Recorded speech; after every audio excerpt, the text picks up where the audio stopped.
staff presented a report to GPC on February 18th, updating council on the status of the legal, engineering, project timeline, and financial implications, including a public engagement strategy for the project moving forward. Specifically, the council direction that was given at that time included the following: to proceed with technical consulting work for a rehabilitation option to a similar level of detail and costing as the current replacement option. Secondly, develop a public engagement process. Update the replacement cost based on the revised timelines for the project. Conduct a peer review of the technical work by a qualified third-party professional consulting engineer. Undertake an economic impact assessment. Report back to council with information from the technical work. Prepare a loan authorization bylaw. Proceed with a fall referendum. And finally, expand the Citizens Advisory Panel in terms of reference. Cost estimates for both bridge options without a rail line, which includes the conversion of the existing rail bridge to a pedestrian cyclist bridge. There is a geotechnical review that is currently underway, along with structural and foundation design, the structural design of the new separate pedestrian cycling bridge that would be built north of the existing rail bridge to provide the proper pedestrian cycling pathway across the harbor. Mechanical and electrical systems design, and developing a public engagement process. This was outlined in February as requiring 3 phases of work. Phase 1 being a baseline survey of the public and businesses. Ipsos Reid has been retained to do that, and we should have results to present to GPC at its May 20th, 2010 meeting. The second phase is public engagement with rehabilitation and replacement options. Once all the technical and survey information has been presented, assessment that is currently underway. We also expect results from that in late May. Reporting back to council with information from the technical work. The technical work is to be completed by June 1st, and then we will be scheduling a presentation to council around mid-June for that. The survey results, as I mentioned before, are to be presented to council on May 20th. Technical work is to be completed by June 1st. Following that, will be a presentation of this work to council in mid-June. After that, we're looking at commencing the phase 2 part of the public engagement on the rehabilitation and replacement options, and then looking forward to a council decision on the preferred bridge option, and then planning for the referendum in late November.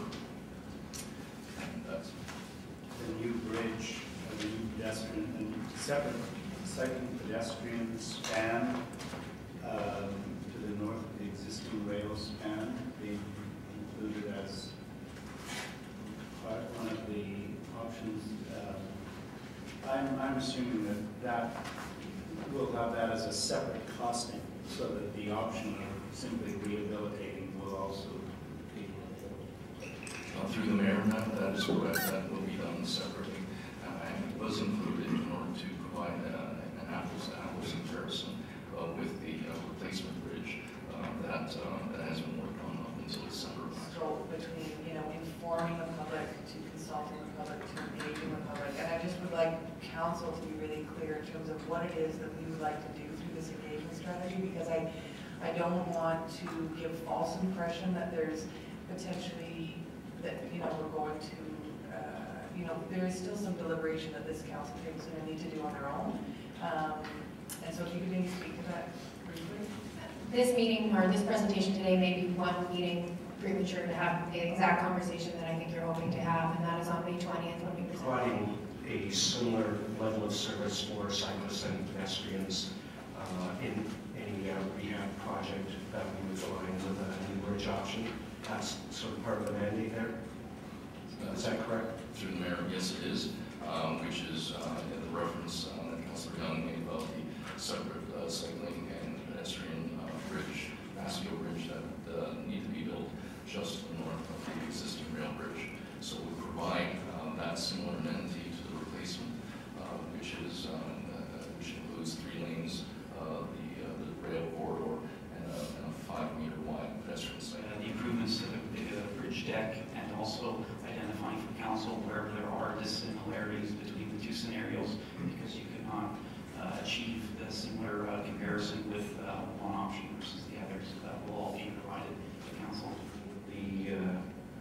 possibility of eliminating a travel lane to accommodate cycling and pedestrian travel from the trail, because I know that question has been raised.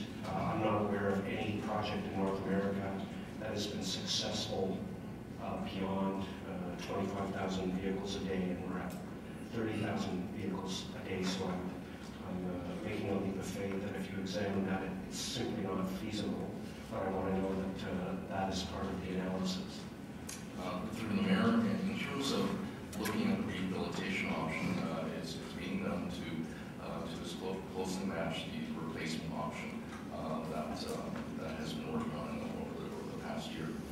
So in that case, the replacement option includes 2 on-road bike lanes across the bridge.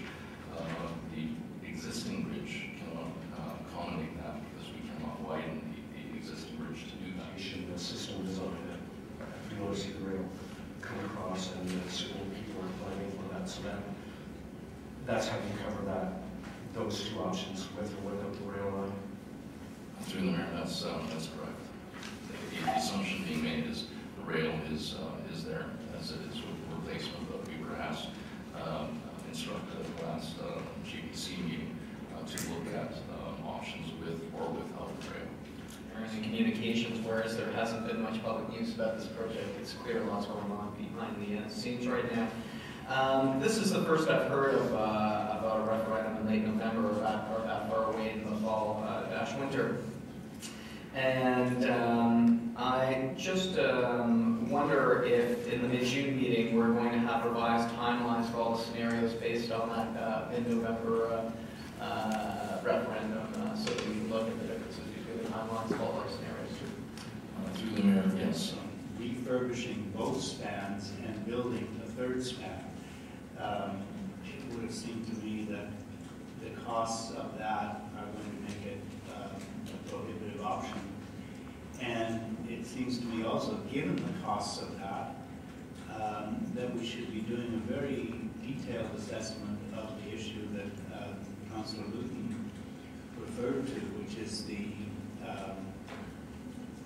whether to what degree we would lose service by having 1 lane in and 1 lane out instead of this rather odd system we have of 1 lane in and 2 lanes out.